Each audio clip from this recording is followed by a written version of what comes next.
চলছে সেটা আমরা নিশ্চিতভাবে ইনকোয়ারি করে দেখবো এবং দরকার হলে আমরা এফআইআর করবো। তৃণমূল কাউন্সিলর কলকাতায় সেবাশ্রয় চাইছিলেন, কোথায় বললেন যে সেবাশ্রয় আর যদি করে ভালো তো, যে কোনো ভাবে মানুষের সেবা করলে সেটা পরিষেবা দিলে ভালো তো। সেটা যদিও আমাদের কলকাতার ক্ষেত্রে কি হয়, প্রত্যেকটা ওয়ার্ডে আমার হেলথ সেন্টার আছে, আবার স্যাটেলাইট হেলথ সেন্টার আছে।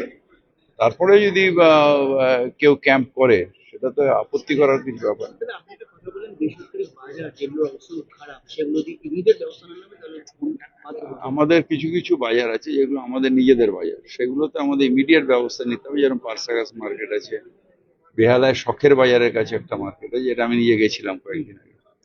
আবার কিছু কিছু জায়গায় বেসরকারি বাজার যেগুলো চাপড় ভেঙে ভেঙে পড়ছে, সেই জায়গাগুলো আমাদের ইমিডিয়েটলি ব্যবস্থা নিতে হবে। কারণ যে কোনো সময় যদি মানুষের মাথায় পড়ে ভেঙে যায় তাহলে একটা মানুষের প্রাণও চলে যেতে পারে।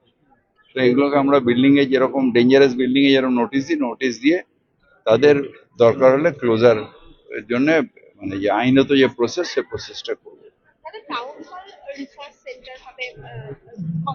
এটা আমাদের একটা অলরেডি আইআইটি কে দেওয়া আছে, খড়গপুরকে, এবং সেটা নিয়ে ওরা একটা ডিপিআর জমা দিয়েছে। আমরা ডিপিআরটা সরকারের কাছে পাঠিয়েছি, অ্যাপ্রুভ হয়ে গেলে টাউন হলের যে নিচের ফ্লোরটা, টাউন হলটা না, তার তলায় যে একটা ফ্লোর আছে, সেই ফ্লোরটা যেটা একটা সময় মিউজিয়ামের মতন ছিল, ওই ফ্লোরটা আমরা টোটালটাই এই ইতিহাস সংরক্ষণের জন্য এটা করা, এই কলকাতার ইতিহাস সংরক্ষণের জন্য এটা করা হচ্ছে।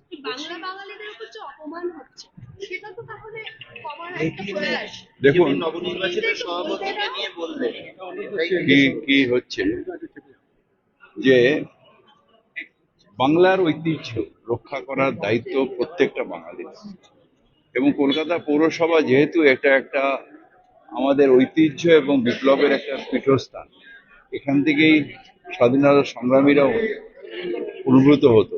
এখানে অনেক বড় বড় স্বাধীনতা সংগ্রামী যারা স্বাধীনতা আন্দোলন করেছেন, তাদের পদধূলিতে এটা ধন্য এই জায়গাটা। তো আমাদের এটা কর্তব্য যে সংরক্ষণ করা তাদের ইতিহাস, যাদের কথা আমরা বলি, যাদের কথা আমরা গর্ব অনুভব করি। এই অধিবেশন কক্ষে যাদের ছবি বড় বড় করে টাঙিয়ে রাখি, তারা যে ইতিহাসগুলো সৃষ্টি করেছেন এবং তাছাড়াও যে কলকাতার ইতিহাস, সেটা সংরক্ষণ করে আমার পরের প্রজন্মকে পাঠিয়ে দেওয়া, বাঙালি আনার যে আভিজাত্য, বাঙালি আনার যে কৃতি, বাঙালি আনার যে গর্ব, সেটা আমাদের পরের প্রজন্মও যাতে জানতে পারে। যেভাবে ইতিহাস বিকৃত হচ্ছে সেটাকে বন্ধ করে সত্যিকারের ইতিহাস জানে। এটা নিয়ে অলরেডি মমতা ব্যানার্জি কাজ করেছেন।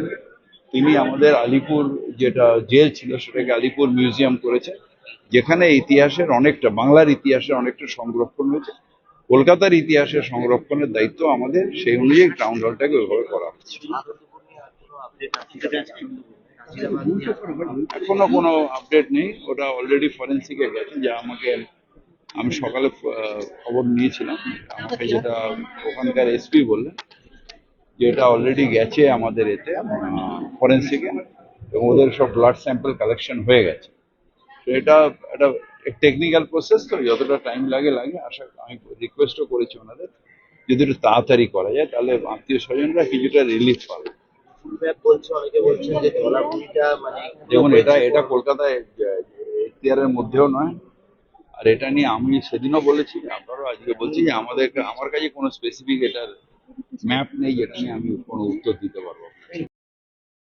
পরিবারের সকলের সুস্থ থাকার একমাত্র ঠিকানা কাঁচরাপাড়া পলিক্লিনিক বা নাইট অ্যাঞ্জেল নার্সিং হোম। কেনাকাটার একমাত্র ঠিকানা আগমনী বাসন্তী।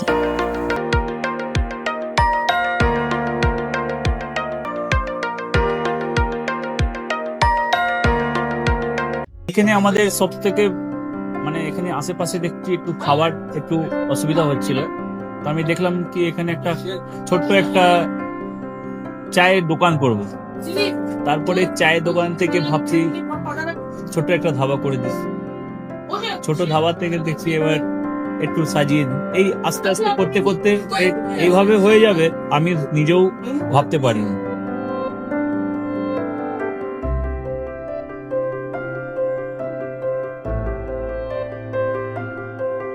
ব্যবহারের জন্য আমাদের এখানে কার পার্কিং থেকে নিয়ে গেস্ট খাবার থেকে নিয়ে বাড়ি এরকম কিছু ব্যাপার যদি থাকে তো মানুষকে বাড়িতে আমরা সার্ভিস দিতে পারবো, এইভাবেও আমরা চেষ্টা করব।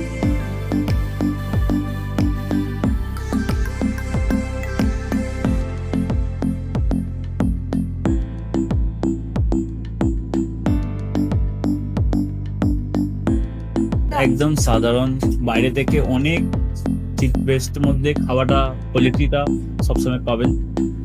একবার আমি মানুষকে একবারই বলবো কি একবার আমাদের কাছে এসে একবার টেস্ট করে যাবেন। দুপুরবেলা থেকে আরম্ভ আমাদের খাওয়া, থালা, বেঙ্গলি থালা, চাইনিজ ফুড সবই আছে, একবার এসে টেস্ট করে যাবেন।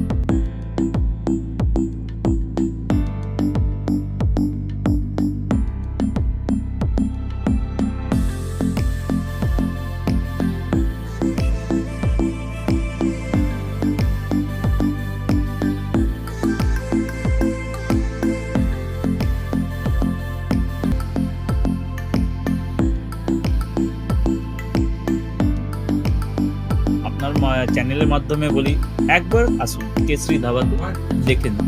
আমার নাম রঞ্জন কেশরী।